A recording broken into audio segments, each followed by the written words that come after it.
Olá amigos, seguidores aqui do nosso canal e também do Capital Projects Podcast. Estamos mais uma vez em um período de transição. Sempre que a gente sai de um ano, começa outro, é um período de reflexões, um período de planejamento. Então, por conta disso, eu resolvi gravar esse vídeo aqui para falar com vocês sobre algumas tendências que eu vejo muito fortes em projetos de engenharia e construção e que eu acho que tem tudo para bombar aí em 2022. Mas antes da gente seguir aqui com essas dicas, não esqueça de seguir o nosso canal, ative o sininho para quando um novo vídeo for postado e encaminhe também esse conteúdo para outros profissionais que de repente podem estar precisando das nossas dicas aqui, ok? Bom, nesse fechamento de ano, essa transição de 2021 para 2022, em primeiro lugar eu tenho que agradecer a vocês que acompanham aqui agora, mais recentemente, o nosso canal no YouTube, mas já acompanham bastante o podcast lá no Spotify, na Apple, na Google Podcast, enfim, nas diversas plataformas. 2021 para mim foi um ano espetacular, um ano de muito trabalho, de muito reconhecimento e da oportunidade de trabalhar em vários projetos desafiadores. E sempre quando eu passo de um ano para o outro, eu procuro pensar um pouquinho naquilo que eu preciso fazer no próximo ano. Esse canal do YouTube aqui foi um planejamento, um projeto para 2021. O podcast também, que saiu lá em março de 2021, também foi um projeto. Então é muito importante colocarmos essa previsão dentro da nossa carreira, né? No nosso dia a dia, senão esses desejos acabam ficando só como desejos e nunca se transformam em resultados concretos. Mas vamos lá. Eu resolvi falar de 6 assuntos aqui que eu acho que vão estar muito em alta em 2022, já são temas muito fortes em 2021. O primeiro, na verdade, é uma dica mais geral, que sempre é muito importante, está ligado com o que eu vinha falando agora do lançamento desses projetos, do podcast, do YouTube, que é o planejamento estratégico pessoal. Então, sempre pensamos no começo do ano em quais são as minhas metas, principalmente para remuneração variável, quais são os principais projetos que eu tenho dentro aqui do meu departamento ou da minha empresa e deixamos de colocar no papel muitas vezes aquilo que é necessário para os nossos projetos pessoais. Que tipo de desenvolvimento eu busco, que treinamento eu quero fazer, que tipo de projeto eu quero colocar de fato em execução. Então esse primeiro ponto, a primeira dica, está ligado ao episódio 27 que eu gravei no Capital Projects Podcast lá com o grande Ricardo Vargas. O Ricardo deu uma grande aula de como montar esse portfólio de projetos, como ir acompanhando a cada item, né, a cada tarefa, a cada projeto que você conclui e dessa forma você vai chegando mais próximo daquilo que você deseja para a sua carreira, para a sua profissão, para o seu desenvolvimento. Então aproveite esse período de transição de um ano para o outro para definir que projetos você vai buscar no próximo ano. Seja por capacitação, seja projetos aí profissionais, até mesmo projetos pessoais. Eu uso muito as técnicas de gestão de projetos também em alguns projetos pessoais importantes, porque eu sei que dessa forma eu tenho mais segurança em relação aos objetivos que eu de fato quero e como que eu posso chegar, né, mais facilmente até eles. O segundo ponto que eu gostaria de trazer para vocês aqui é o uso do BIM, tá? O Building Information Modeling. É a modelagem do projeto em 3D, mas não apenas o 3D. Por que eu estou falando de BIM aqui, se é um assunto que no nosso mercado já está bastante conhecido, vamos dizer assim, né? Já não é mais uma tendência, está muito bem estabelecido.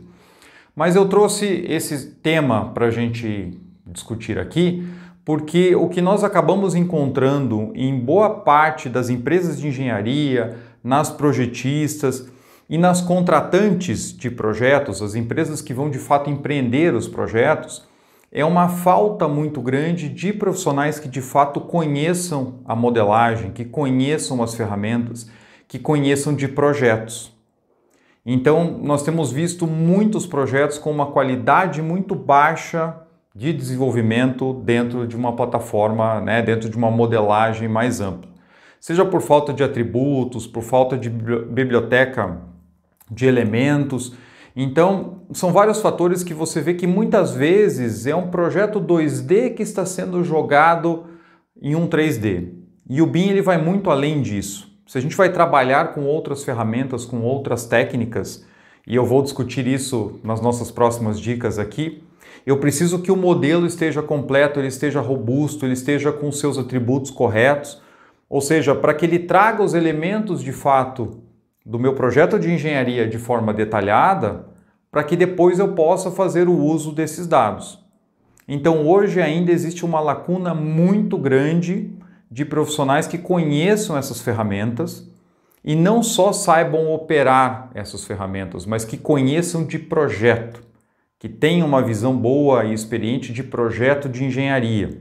Para não ficarmos nessa divisão, né? Olha, eu tenho pessoas de mais tempo de experiência que não se enquadram dentro da tecnologia, porque não conseguem, têm dificuldade de operar dentro dessas ferramentas, e do outro lado eu tenho profissionais mais jovens que são muito bons em ferramentas, mas que não têm a bagagem de projeto.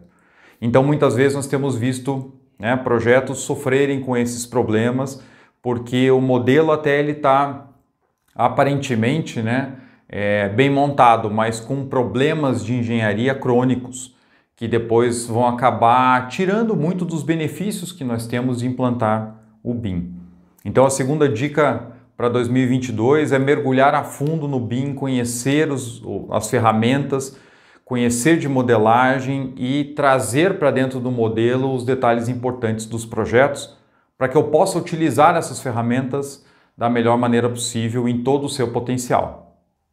O terceiro ponto é o uso do AWP, o Advanced Work Packaging.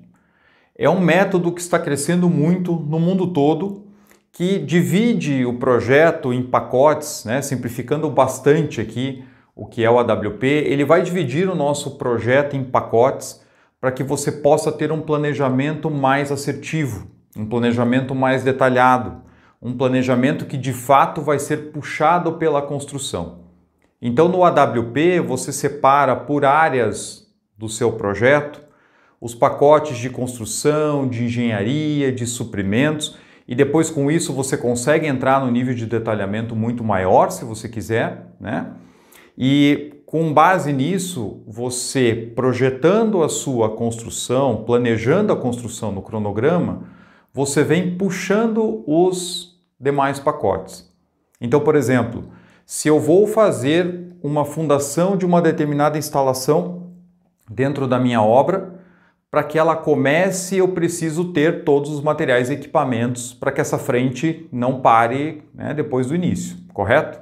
Então eu preciso garantir que essa frente só vai começar quando de fato tiver tudo que eu preciso para poder executar. Até aí tudo bem, né? Só que para que eu tenha tudo em campo e já resolvido, eu preciso ter o meu prazo de suprimentos. É a mobilização de mão de obra, são a chegada dos materiais, equipamentos, então eu só inicio uma frente quando de fato eu tenho plenas condições de executá-la. Então esse início de construção ele puxa suprimentos. E aí eu vou avaliar o tempo de suprimentos que eu tenho ou que eu preciso para que eu entenda qual que é a data final que eu preciso ter a validação dos meus desenhos de engenharia. Quando que o meu projeto detalhado precisa estar pronto, emitido para a obra, para que suprimentos possa adquirir tudo aquilo que eu preciso. Então, suprimentos puxa a engenharia. E eu vejo o prazo que eu preciso para desenvolver e validar essa engenharia. Então, vocês estão vendo que, na verdade, todo o meu prazo de engenharia, o meu prazo de suprimentos estão sendo puxados pela minha necessidade de construção? Essa é a lógica do AWP. Você estabelecer essa amarração de maneira detalhada dentro do seu planejamento para garantir que cada pacote saia exatamente conforme o necessário.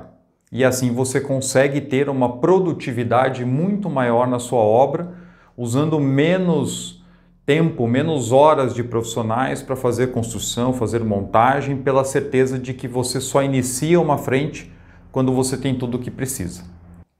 Falamos já aqui então de 3 pontos, né? O planejamento estratégico pessoal e profissional, o uso do BIM e o AWP, né, para o próximo ano. Então vamos lá. O quarto ponto que eu trago para vocês aqui é o aprofundamento na gestão de contratos. Esse sempre é um tema né, bastante trabalhoso, que exige muita atenção nos projetos. Eu já gravei no podcast 3 episódios sobre o tema, então isso mostra o quanto é complexo trabalhar bem os contratos, desde a elaboração dos editais, a definição das condições e depois o processo de contratação e a gestão em obras. E nós vemos que esses arranjos eles estão sempre mudando de acordo com as tendências de mercado. Então agora nós estamos no momento de trabalhar mais em contratos que sejam mais colaborativos, no sentido de serem mais eficientes na divisão entre riscos entre contratante e contratado. Nós passamos por um período de aquecimento muito forte aqui no Brasil de grandes projetos, né, alguns anos atrás, aí cerca de uma década e meia, e nós pudemos acompanhar o desempenho dos contratos do tipo EPC Soma Global, então de engenharia, compras e construção a preço fechado, com projetos que tinham uma base de engenharia ainda, né, não tão robusta, não tão completa ou não tão bem definida. E o que isso gerou em termos de previsibilidade, de prazo, de custos, de pleitos. Então é preciso trabalhar em modelos que reduzam as disputas, que reduzam a quantidade de pleitos e mudanças que você enfrenta dentro de um projeto. E para isso existem arranjos mais colaborativos que dividem melhor os riscos e trazem uma gestão mais transparente para ambas as partes, para que você não tenha que lá no final do projeto, né, tenha que discutir aquela montanha de pleitos, aquele monte de solicitações que vem pedindo acréscimo de custo, né, abonando um atraso e assim por diante. Então, para que eu consiga trabalhar bem a gestão de contratos, eu preciso saber lidar também com uma série de documentos, de troca de informações em campo, as correspondências oficiais que geram um volume de dados muito grande e que isso causa dificuldades, causa problemas na hora de você manter esse fluxo de informação coeso, bem organizado e claro para as partes para que não gerem disputas. E isso nos leva ao quinto ponto, que é o uso maior de ferramentas, né, de sistemas, de ferramentas informatizadas, de maneiras digitais de você trabalhar dentro dos seus projetos, de várias formas. Então falamos do BIM, você precisa usar ferramentas, falamos do AWP que vai amarrar a parte de engenharia do projeto em 3D com um cronograma, né, com seu planejamento, amarra com custo, amarra com pacotes de instalações, de mão de obra, etc. Dentro da gestão de contratos, eu preciso cuidar do trânsito de informações, então é muito comum já utilizarmos ferramentas de troca de projetos, mas muitas vezes os relatórios diários de obras, atas de reuniões, acabam ficando naquele processo muito manual. Os apontamentos em campo, da mesma forma, e aí quando algo precisa ser escalado ou quando algum problema é identificado, existe uma dificuldade em seguir o tracking dessas informações, né? A falta de rastreabilidade que nós vemos muitas vezes. Então, o uso melhor de ferramentas informatizadas ele é fundamental para gerentes de projetos, né, para o nosso futuro. Isso é algo que já está presente. Então, desde o desenvolvimento em painéis, usando o Power BI, informações sendo condensadas de maneira clara, de maneira objetiva, né, com vários indicadores convergindo para que você possa ter uma situação melhor de visualizar o andamento do seu projeto e até o uso de aplicativos desenvolvidos especificamente para cada projeto dentro das suas necessidades para que a equipe possa compartilhar aquela informação, às vezes envolvendo inclusive contratadas, para que você tenha informação na mão no momento que você precisa.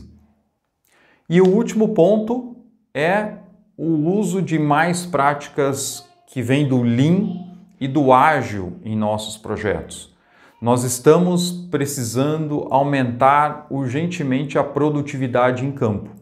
E isso vem com uma série de outros itens, né? É todo um conjunto de definições, é um avanço no planejamento para que você consiga reduzir o número de funcionários em campo, reduzir o gasto de mão de obra, trabalhar mais com construção off-site, enfim, trabalhar de maneira mais enxuta, com um arranjo mais ágil das equipes, para que você de fato consiga colher resultados em menos tempo. Nossos projetos precisam ganhar mais eficiência. E aí o uso dessas práticas do Lean, do Ágil, acabam sendo muito importantes para que você consiga rodar os projetos de maneira realmente mais acelerada, mas mesmo assim muito assertiva, para que você só gaste esforço naquilo que de fato é necessário. Então, vimos aí 6 pontos principais que eu deixo como dicas para vocês no próximo ano. Então, falamos de planejamento estratégico pessoal, falamos do BIM, falamos do AWP, falamos da gestão de contratos, que é um tema que precisa ser tratado com mais força dentro dos nossos projetos, o uso de ferramentas informatizadas, digitais, né? E a aplicação maior de práticas Lean e ágeis dentro dos nossos projetos de engenharia. Então é isso, né? São essas as dicas que eu gostaria de deixar para vocês. Lembrando mais uma vez, sigam o nosso canal, ativem o sininho, não esqueçam de deixar o like aqui no vídeo também. Não esqueçam de seguir o nosso podcast nas principais plataformas e eu conto com vocês aqui no próximo ano para nós vermos se essas tendências vão seguir ao longo de 2022 e o que nós podemos pensar para 2023. Muito obrigado pela parceria em 2021 e desejo a todos vocês um 2022 de muito sucesso, de muita saúde e que você consiga tirar os seus planos do papel. Vejo você no próximo vídeo. Um abraço!